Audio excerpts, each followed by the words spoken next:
Je suis venu jeter un feu sur la terre, et qu'ai-je à désirer s'il est déjà allumé? Il est un baptême dont je dois être baptisé, et combien il me tarde qu'il soit accompli. Luc 12, 49, 50. Le sens réel de la première phrase est peut-être mieux rendu dans la version suivante. Je suis venu jeter un feu sur la terre, qu'ai-je à désirer? Si seulement il était déjà allumé.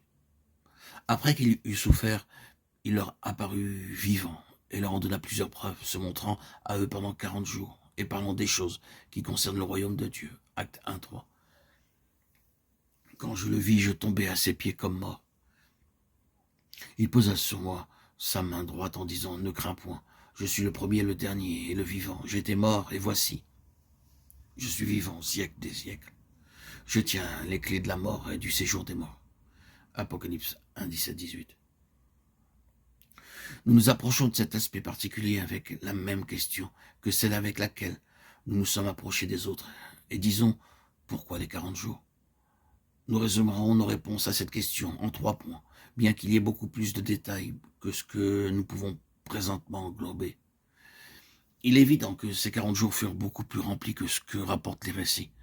Nous n'avons que le récit de 10 apparitions du Seigneur pendant les 40 jours, et 5 d'entre elles eurent lieu le premier jour, laissant 39 jours pour les 5 restantes, si le nombre complet d'apparitions fut 10. Mais Jean, en parlant de l'apparition du Seigneur après sa résurrection, a effectivement dit « Jésus a fait encore en présence de ses disciples beaucoup d'autres miracles qui ne sont pas écrits dans ce livre. » Jean 20, 30.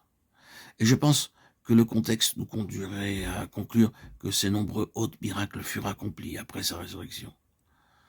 Ceci reçoit l'appui de Luc quand il parle des 40 jours comme renfermant plusieurs preuves. Ainsi, de façon évidente, ce furent des jours très remplis, et cela étant ainsi, la période fut une période de très grande importance. Ce n'est pas notre intention de nous attarder sur les diverses apparitions, mais de chercher à comprendre la signification de l'ensemble. Nous savons comment parfois dans un piano, un marteau s'use légèrement ou se détériore. Et lorsque l'on joue la gamme, cette note particulière est moins sonore que les autres.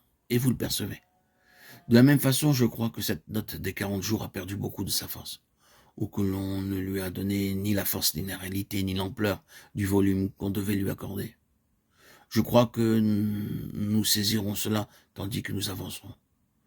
Car ceci fut le grand tournant, et pour le christianisme, tout s'est appuyé sur cet aspect du plan de la rédemption. Nous ne pouvons mentionner que quelques-unes des choses qui sont appuyées sur ces 40 jours, mais elles sont suffisantes pour montrer quelle période formidable ce fut. Néanmoins, remarquons d'abord que c'est l'une des grandes périodes de 40 jours ou années de la Bible. Ce n'est pas un accident s'il y a eu 40 jours après sa résurrection.